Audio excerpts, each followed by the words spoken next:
wrestling fans, this is Sal LaSardo reporting in from Orlando, Florida. How are you all?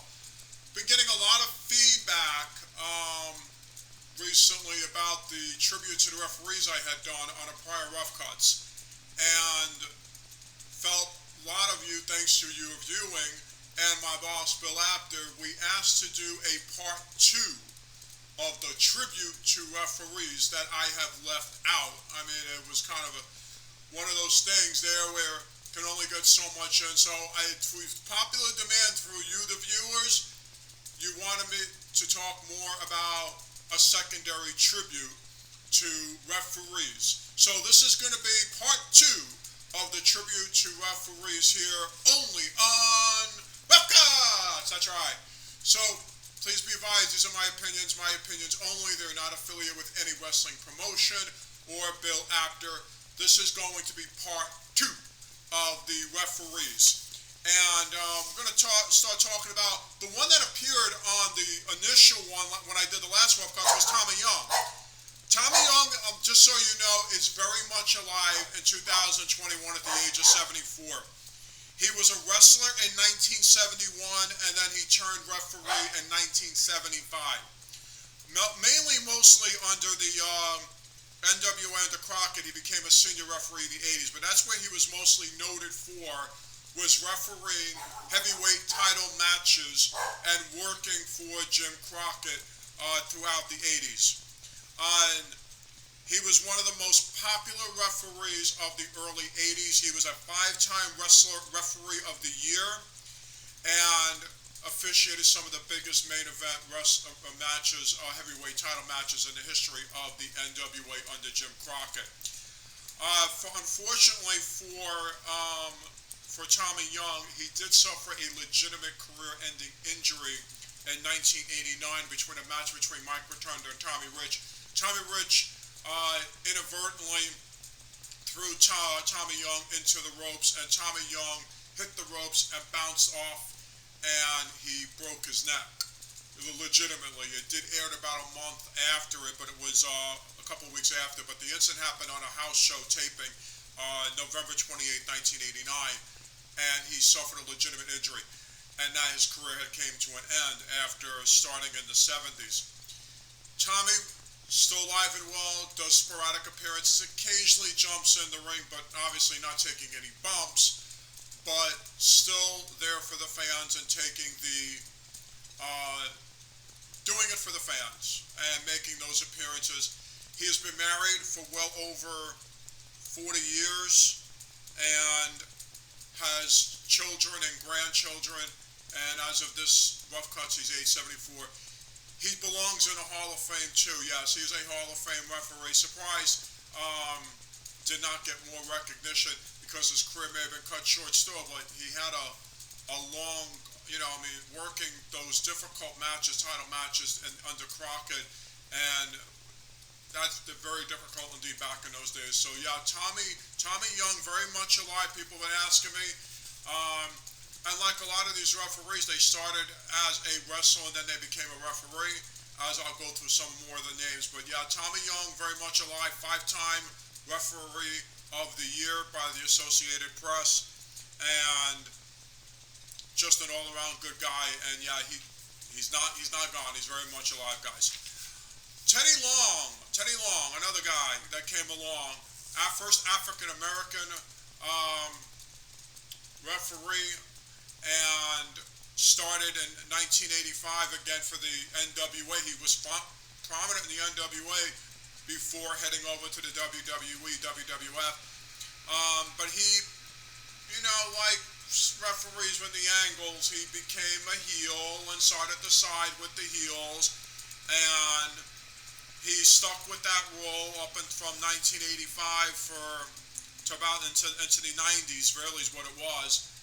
And then Teddy Long became part of the WWE, which is still present, but he started in 1988 to 2004. He spent 6 years as a ref, and then he also became SmackDown General Manager for an additional 8 years from 2004 to 2012, and the rest was history. He was inducted into the Hall of Fame, so there is a referee inducted, but His accomplishments really go back to being a referee back in the Under the Crockett days. Amazing what came out of Jim Crockett Promotions. People seem to forget some very famous referees that go under the radar. Another one with Teddy Long, under the radar, came about and very successful and became very successful in the WWE. A lot of question is if Tommy Young did not suffer a serious fall, would you think that maybe he would have ended up in the WWE, WWF? Who knows? I mean, when Crockett went to Turner, anything would have been possible. Maybe Tommy would have stayed. Maybe Tommy would have left. We will never know the truth. But anything would have been possible. But yeah, Teddy Long, another famous, from going into a heeled referee like Danny Davis was, managing, SmackDown general manager, a full list of accomplishments, a very accomplished referee, very accomplished individual, very accomplished human being, done a lot for the business, and Teddy Long, yes, has not gone unnoticed. A name that comes under the radar, there's really not much. I tried to do some research with Danny Barfield. Danny Barfield was a referee during the heyday, under the Dick Kroll era, which I'll get to Dick Kroll in a moment, and back in those 70s era where he refereed around Madison Square Garden, New York metropolitan area. Danny Barfield was actually a boxer. He had 46 fights, I looked up, 41-5, but then he became a referee and also a boxing referee. So he did wrestling matches at Madison Square Garden, and he also did boxing matches at Madison Square Garden. So that's really his story. He was on the card along with the Dick Worleys and Dick Krolls on the monthly events. That's where you found Danny Barfield. Danny Barfield was a fixture for Madison Square Garden. So that's another one of those guys. Dick Kroll. Dick Kroll was a famous referee from 1960 to 1985. He did the monthly events at Madison Square Garden. He was basically the head referee for MSG. A lot of people thought maybe it was Dick Worley. No, it was Dick Kroll. And he got another one, wrestler turned referee. His first match was Marvin Mercer versus Tank Morgan, which was very before my time. He did many of Bruno Sammartino matches. He was noted for the first ever women's match, NWA women's match, at Madison Square Garden between Fabulous Moolah and Becky Williams. The first ever women's match at Madison Square Garden. He officiated it. 1999, he was in the crowd for an ECW event, and Paul Heyman asked him if he wanted to work the card, and he came out of retirement, and he did. So 14 years after he was done with MSG and working the monthly events, he ended up officiating a card, and that was pretty much it. But you're talking nearly 30 years inside the squared circle. And anyone, Bruno Sammartino's, Ivan Koloff, Stan Hansen, Bob Backlund, Hogan, Brooklyn Brawler, Steve Lombardi, I just did a piece on him. If you wrestle at Madison Square Garden, you had Dick Kroll, you had Dick Worley, you had Danny Barfield, to name a few of the referees. And Dick Kroll was the head referee over at Madison Square Garden. When they used to do the monthly events every month for a very, very long time, for many, many, many years, and you could watch it on MSG, on Madison Square Garden Network, and on through the Madison Square Garden Network every month, they would come in, they would go from Madison Square Garden, they would go to the Spectrum, maybe Long Island, what have you. So you had your choices, and these guys were just a fixture in the metropolitan area. And Dick Kroll was another one of those famous guys that actually was a very vital part of the Madison Square Garden days. And can't say enough great things about Dick Kroll, about what he has done for the business. Another guy that came up, a Navy veteran who turned referee, who had a rock star look. I mean, the word was that there were women wanting to see him and get a picture with him and not the wrestlers. How's that possible? Referees aren't good-looking men. Well, if you look it up, Stu Schwartz was a famous referee, notably for his incredibly gifted looks for a man, and he just had that rock star look. He worked predominantly in the 50s through the 80s, about 30 years, worked for Florida Championship Wrestling and then also for Crockett into the 80s. Unfortunately, he died at the age of 90, but he had about a 30-year span during a hot time when Florida Championship Wrestling in Tampa was big. I mean, we're talking the Briscoes, Rhodes, you name it, the big names, the big guns. If it didn't matter, it all went through Florida Championship Wrestling, and Stu Schwartz was back in those days was a vital part of it. And a lot of people that I read online said that he was just one of those guys that was a pure class act in the ring and out of the ring. You wanted to have him as your referee, but a lot of times it just took away from the matches because the women were just so enamored with this guy. But it was a bit before my time.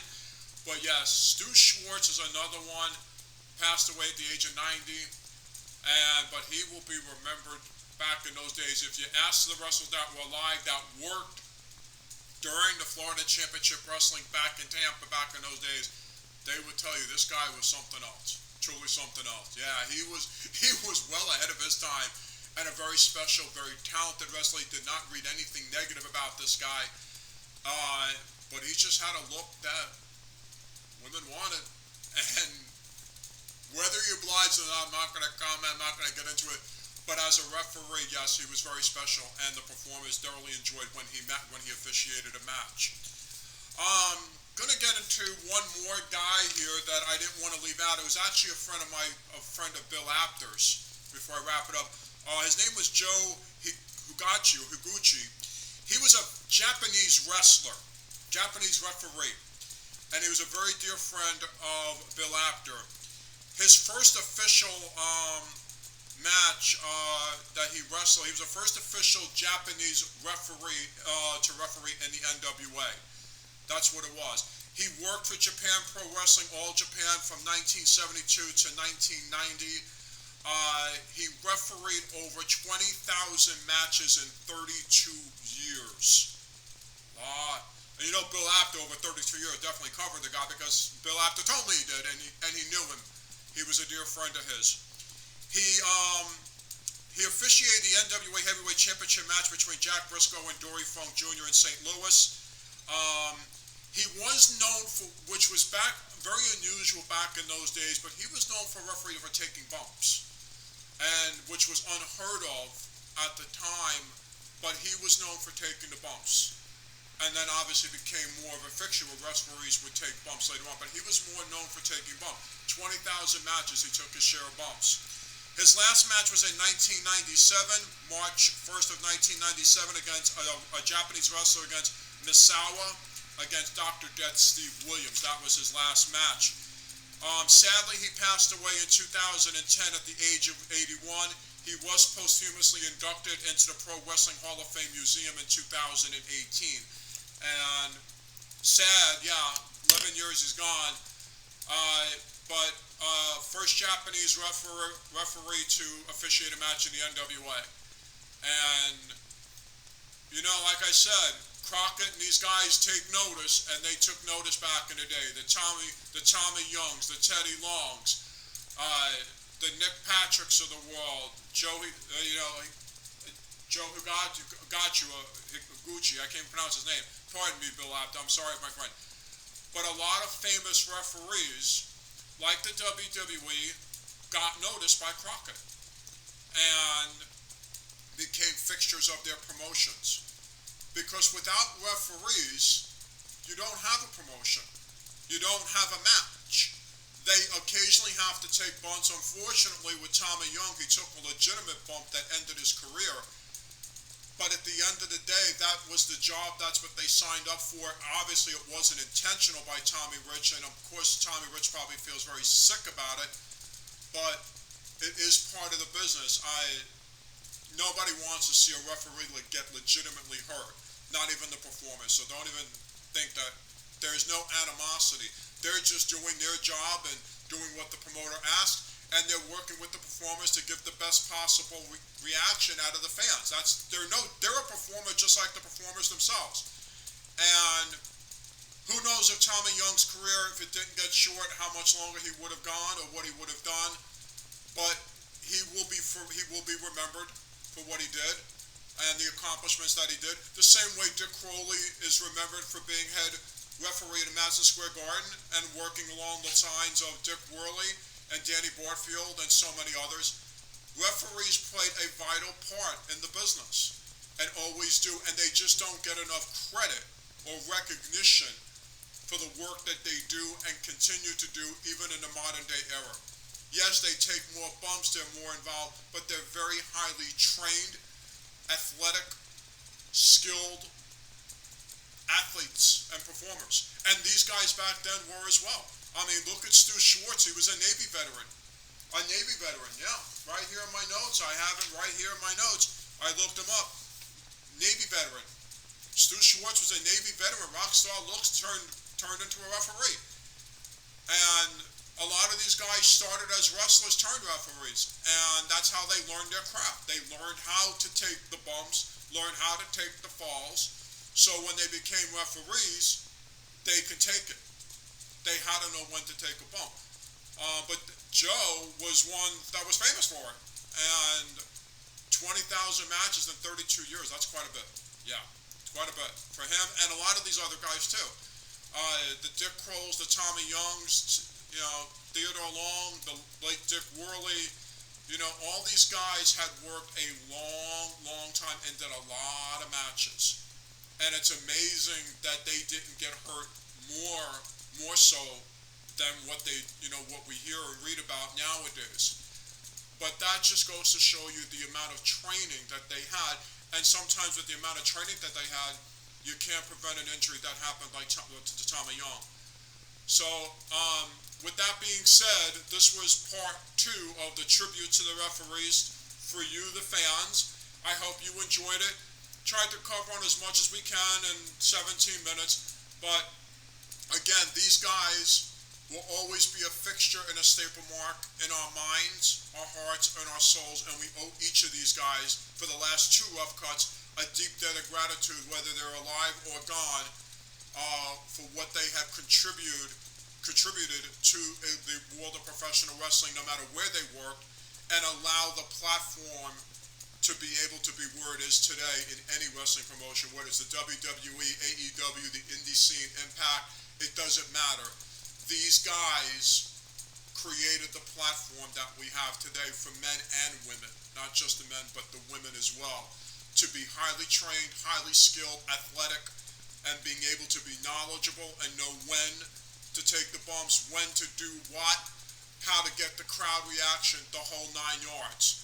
And these guys, every one of them, they should be in every Hall of Fame, anywhere, and not just the WWE. Yes, Teddy Long is inducted to the Hall of Fame, but the rest of these guys need to be acknowledged too, not just by the WWE. Some of them are acknowledged in other Hall of Fames, but they need to get more credit and more recognition. And without them, again, we just don't have a match. How could you have a wrestling match without a referee? You can't. They are just as important as anything else, and the crowd reaction from them is just as important as getting the reaction from the performers themselves. So with that being said, for this at 19-minute mark, oh my goodness, for this edition of Rough Cuts, make all your matches be a main event. I'll see you next week. You have a good one, guys.